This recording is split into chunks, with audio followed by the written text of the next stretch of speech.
Polar nights എന്തെന്നറിയാമോ? ഭൂമിയുടെ വടക്കേ അറ്റത്തും തെക്കേ അറ്റത്തും സൂര്യൻ 24 മണിക്കൂറിൽ കൂടുതൽ ചക്രവാളത്തിന് താഴെ നിൽക്കുമ്പോൾ സംഭവിക്കുന്ന പ്രതിഭാസമാണ് പോളാർ നൈറ്റ്സ് അഥവാ ധ്രുവരാത്രി. സൂര്യനെ വലയം വയ്ക്കുന്ന ഭൂമിയുടെ ഭ്രമണവ്യതിയാനം മൂലമാണ് ഇങ്ങനെ സംഭവിക്കുന്നത്. ആർട്ടിക് പ്രദേശമായതിനാൽ Alaska, Sweden, Finland, Russia, Canada തുടങ്ങിയ രാജ്യങ്ങളുടെ ചില ഭാഗങ്ങളൊക്കെ ശൈത്യകാലത്ത് ഇരുൾ മൂടപ്പെടുന്നു. ഈ കാലയളവിന് പോളാർ നൈറ്റ്സ് എന്ന് പറയുന്നു. ധ്രുവവൃത്തങ്ങൾക്കുള്ളിൽ മാത്രമേ ഇത് സംഭവിക്കൂ. വിപരീത പ്രതിഭാസമായ ധ്രുവ പകൽ അല്ലെങ്കിൽ അർദ്ധരാത്രി സൂര്യൻ 24 മണിക്കൂറിൽ കൂടുതൽ ചക്രവാളത്തിന് മുകളിൽ നിൽക്കുമ്പോൾ സംഭവിക്കുന്നു.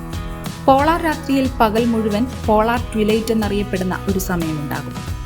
ചക്രവാളത്തിന് താഴെ സൂര്യന്റെ സ്ഥാനമനുസരിച്ച് ഇത്തരം 3 തരം പോളാർ ട്വിലൈറ്റുകളുണ്ട്.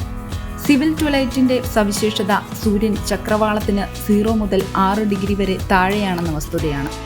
സിവിൽ ട്വിലൈറ്റ് സമയത്തിന്റെ മധ്യത്തിൽ സാധാരണ ഔട്ട്ഡോർ പ്രവർത്തനങ്ങൾ നടത്താൻ ആവശ്യമായ വെളിച്ചമുണ്ടാകും. തെരുവ് വിളക്കുകൾ കത്തിക്കൊണ്ടിരിക്കുമെങ്കിലും ഫ്ലാഷ് ഉപയോഗിക്കാതെ തന്നെ ഫോട്ടോകളും എടുക്കാം.